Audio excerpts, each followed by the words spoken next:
자, 이런 경험 해본 적 있죠? 팩트 하나 말했는데 너 국힘이지? 너 개딸이냐? 어느 편이냐고 묻기 전에 우리가 먼저 팩트부터 보자고 하면 안 됩니까? 진영 논리는 논리나 사실보다 내 편이 먼저인 사고방식입니다.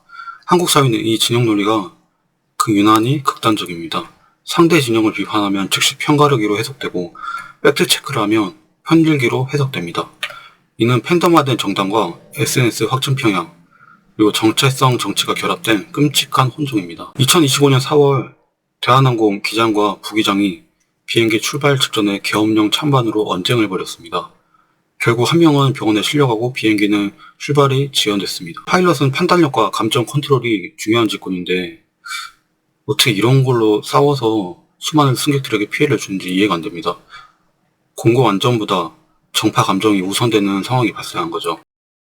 정치 성향이 다르다고 친구 사이가 서먹해지고 연락이 끊긴다? 이게 정상적인 민주주의일까요? 우리는 사적 관계가 정치 적합성 테스트처럼 변질되었습니다. 다름은 나쁨이 되고 타인은 적이 되는 사회. 이게 올바릅니까?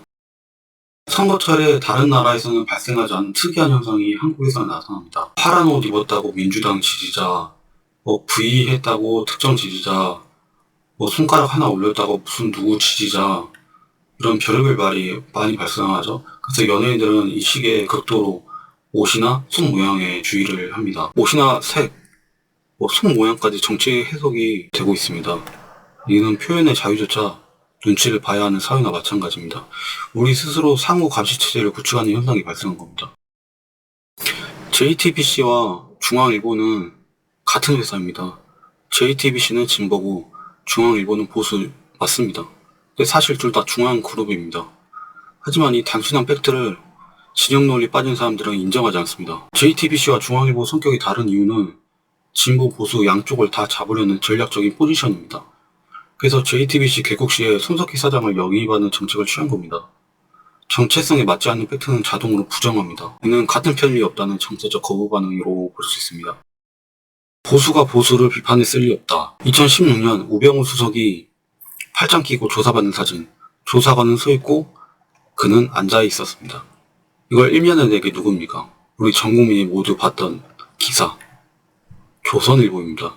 그 당시 엄청난 거리에서 다큐멘터리 촬영에 쓰는 듯한 대포 카메라로 촬영을 했죠. 이거보다 더 큰 특종만 보기 드물었던 것 같아요. 이로 인해 조선일보 보도로 여론이 폭발하고 정권이 흔들렸습니다. 그러나 진영 논리에서는 보수가 보수를 공격했을 리 없다는 반응을 표현한 사람들이 굉장히 많습니다. 청와대와 조선일보 다툼은 지속되고 청와대는 조선일보 주필의 비리를 폭로했죠. 이로 인해 그는 불기소 기소됩니다. 같은 진영끼리는 절대 싸우지 않습니까? 같은 진영끼리는 절대 안 싸운다고? 노무현 정부 초기에 한 게 뭔지 아십니까? 바로 대북 송금 특검입니다. 누굴 향한 특검입니까? 바로 김대중 정부입니다. 수사 과정 중에서 안타깝게 정봉원 회장이 돌아가셨고 당시 박지원은 이 당시에 구치소 생활을 하면서 특히나 당시에 신체적인 문제 때문에 굉장히 고생을 많이 했었을 겁니다. 이건 노무현, 김대중이라는 정서적 연속성이 반하는 사실이죠. 같은 진영끼리도 갈등한다는 현실을 회피하는 사람이 많습니다. 영국에서는 보수당 남편과 노동당 아내가 함께 사는 부부도 있습니다. 이런 커플이나 부부는 많습니다. 이게 문제가 될 건 없습니다. 종교가 달라도 같이 다 살잖아요. 정치가 다르다고 집에서까지 싸울 필요도 없고 싸워서도 안 되죠. 우리는 왜 가족, 친구, 동료들끼리 서로 연을 끊게 됩니까? 정치적 다름과 인간적 관계를 분리할 줄 아는 성숙한 문화가 자리 잡았기 때문입니다. 우리는 그렇지 않고요. 싸우는 건 국민이고 웃는 건 정치인입니다. 정치 성향 다르다고 관계가 악화되는 사람들이 많죠. 그런데 정작 정치인들은 밥 같이 먹고 골프 같이 치고 선거제 개편도 뚝딱 합니다. 정치인은 직업적 동반자 의식이 가장 강한 직군입니다. 이해관계가 맞으면 손쉽게 타협합니다. 진심으로 싸우고 관계를 끊고 상처를 받는 건 결국 국민들입니다. 정치인은 직업입니다. 국민은 진심으로 싸우고 인간관계를 걸기도 합니다. 이게 맞는 구조입니까?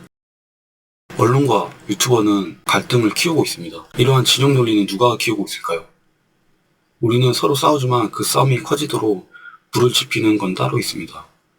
많은 언론사와 대형 유튜버들은 갈등이 곧 클릭수와 수익으로 연결된다는 걸 알고 있습니다. 자극적 제목과 편파적 프레이밍, 의도적 편가르기로 정치 갈등을 최대한 인위적으로 산업화시킵니다.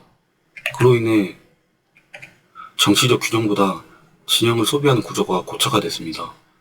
대형 유튜버들은 많으면 매일 하루에 3번, 4번 정도 충격, 경악, 난리 났다, 이지랄 하는데 하루에 3번, 4번 그렇게 하면 뒤져야 되는 게 정상 아닌가? 매일매일 그렇게 충격을 받으시는데 어떻게 뒤지지 않고 살아계시는지 굉장히 큰 의문이 듭니다. 유튜버들이라 그렇다 치고 적어도 언론은 공적인 책임을 져야 되는 거 아닙니까? 그러나 지금 언론은 사실보다 감정을 팔고 갈등을 확대해 스스로 신뢰를 갉아먹고 있습니다. 간혹 썸네일 보면 이게 유튜버 썸네일인지 언론사 썸네일인지 구분이 안 가는 경우가 많아요. 진영놀이를 멈추기 위해서 팩트를 왜곡하는 구조 자체를 바꾸는 것부터 시작을 해야 하지 않겠습니까? 진영 논리는 더 넓은 곳에서도 작동합니다. 정치인, 언론만의 이야기가 아닙니다. 우리 사회 곳곳에 숨어 있습니다. 검찰 수사도 진영으로 봅니다. 내 편이 수사하면 정치 탄압, 상대를 수사하면 정의 실현, 거리도 갈라집니다. 광화문과 서초동 같은 장소가 진영별로 점령당하는 사회입니다. 예능과 드라마도 진영 프레임을 피할 수 없습니다. 특정 정치인을 패러디하며 항의가 빗발치고 배경 사진만으로도 불매운동이 일어납니다. 댓글창 알고리즘도 마찬가지입니다. 댓글 정렬, 추천 시스템 모두 진영 강화를 유도하는 구조입니다. 정치라는 게 목적이 사회적 갈등을 해소하고 조정하는 역할을 해야 합니다. 하지만 우리는 갈등에 사로잡히면 사회 전체가 흔들립니다. 정치는 서로 다름을 인정하는 과정이라고 생각합니다. 극좌나 극우가 아니라면요. 하지만 그게 사람까지 잘라야 할 이유는 아니라고 생각합니다. 팩트가 사람 중심의 사회, 그게 우리가 가야 할 길 아닐까요?